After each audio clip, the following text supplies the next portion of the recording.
2020년 새해 첫 거래일, 글로벌 시장이 왜 이렇게 제각각이었을까요? 이 복잡했던 하루를 지금부터 하나하나 뜯어보겠습니다. 자, 보세요. 세상은 하나인데 금융시장은 완전히 두 동강이 났습니다. 왜 이렇게 다른 이야기가 펼쳐졌는지 지금부터 그 흐름을 한번 따라가 보죠. 네, 먼저 아시아 시장부터 시작해 볼까요? 해가 가장 먼저 뜨는 이곳에서부터 아주 극명한 차이가 나타나기 시작했습니다. 보시면 일본은 살짝 주춤했죠? 그런데 바로 옆 한국과 홍콩은 정말 폭발적인 랠리를 보여줬습니다. 이 차이가 정말 뚜렷하죠? 바로 이겁니다. 이게 이날의 핵심이에요. 일본은 미국발 악재, 그러니까 외부 요인 때문에 발목이 잡혔는데 한국은요, 와, 이건 완전히 다른 세상이었어요. 엄청난 내부 호재를 바탕으로 그냥 혼자 활활 날아갔습니다. 한국 시장 랠리를 이끈 건 역시 반도체와 바이오였습니다. 삼성전자, 하이닉스, 셀트리온 어마어마했죠. 그런데 여기서 잠깐 LG 에너지 솔루션은 빠졌어요. 배터리 주는 약세였단 말이죠. 이거 잘 기억해 두세요. 나중에 이 이야기가 다시 나올 겁니다. 심지어 한국은행 총재까지 나서서 한마디 했는데요. 지금 환율은 경제 펀더멘털이랑 너무 동떨어져 있다. 이 말은 뭐냐면 주식시장은 이렇게 좋은데 왜 환율은 이러냐? 즉 일부 잘 나가는 섹터만 경제를 이끌고 있다는 K자형 회복의 신호일 수 있다는 거죠. 자, 홍콩으로 가볼까요? 여기는 그냥 AI 열풍이 시장을 집어삼켰습니다. AI 칩 만드는 비런 테크놀로지라는 회사가 상장 첫날에 무려 76%가 폭등했어요. 정말 대단하죠? 바이두도 마찬가지였어요. 칩 부문 상장 소식에 주가가 7.5%나 뛰었으니까요. 근데 이 화려한 AI 붐 뒤에는 중국 경제 전체에 대한 어두운 그림자가 있었습니다. 디플레이션 공포죠. 정말 빛과 그림자가 공존하는 그런 상황이었습니다. 자, 이제 시간은 흘러서 유럽으로 가보겠습니다. 아시아의 이 뜨거운 열기가 과연 유럽까지 이어졌을까요? 네, 유럽 트레이더들이 시장에 들어왔을 때 분위기는 그야말로 압도적인 낙관론 그 자체였습니다. 보시는 것처럼 유럽 주요 시장들이 전부 다 사상 최고치를 갈아치웠습니다. 정말 대단한 상승세였죠.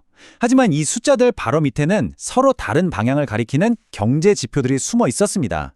그럼 뭘 믿고 이렇게 올랐을까요? 첫째는 기술주, 특히 반도체 관련주들이 여전히 강했고요. 둘째는 친환경 에너지 주도 분위기가 좋았죠. 그리고 가장 중요한 거, 곧 전 세계적으로 금리를 내릴 거라는 이 기대감, 이 낙관론이 시장을 밀어올린 겁니다. 하지만 현실 경제는 그렇게 단순하지 않았어요. 독일 제조업은 10개월 만에 처음으로 위축 국면에 들어갔는데 바로 옆 프랑스는 수출 덕분에 3년 반 만에 가장 좋은 성적을 냈습니다. 그러니까 유럽 대륙 안에서도 이 분열이라는 키워드는 계속되고 있었던 거죠. 자, 이제 마지막 무대, 미국입니다.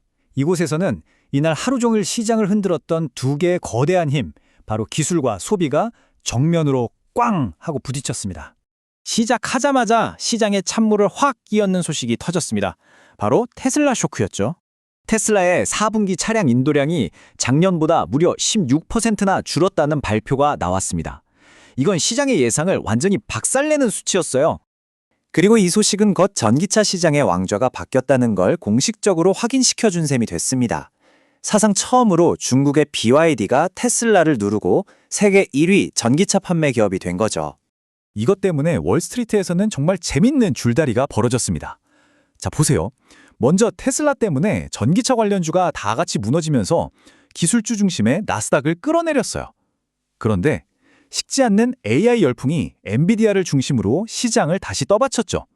여기에 또 백악관이 관세를 미루면서 전통적인 소비재 주식들이 오르는 정말 세계의 힘이 팽팽하게 맞선 겁니다.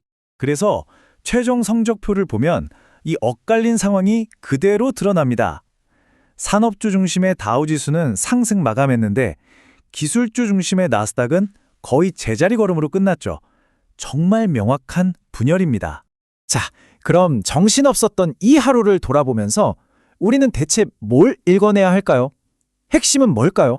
결국 모든 건 이 K자형 회복이라는 개념으로 설명됩니다. 아까 한국은행 총재가 잠깐 언급했었죠? 말 그대로 경제의 어떤 부분은 위로 솟구치는데 다른 부분은 아래로 곤두박질치는 알파벳 K자 모양으로 갈라지는 현상을 말하는 겁니다. 그러니까 2026년 시장은 딱 두 갈래 길로 나뉜 거예요. 한쪽에는 인공지능, 반도체 같은 미래 기술이 이끄는 엄청난 상승의 길이 있고요. 다른 한쪽에는 전기차 수요가 꺾이고 소비 심리가 위축되는 하락의 길이 있는 거죠. 결국 2026년 시장의 주인공은 누가 될까요? AI가 이끄는 기술 혁명의 뜨거운 불길이 차갑게 식어가는 소비 심리를 이겨내고 전체 시장을 끌어올릴 수 있을까요? 아니면 그 반대가 될까요?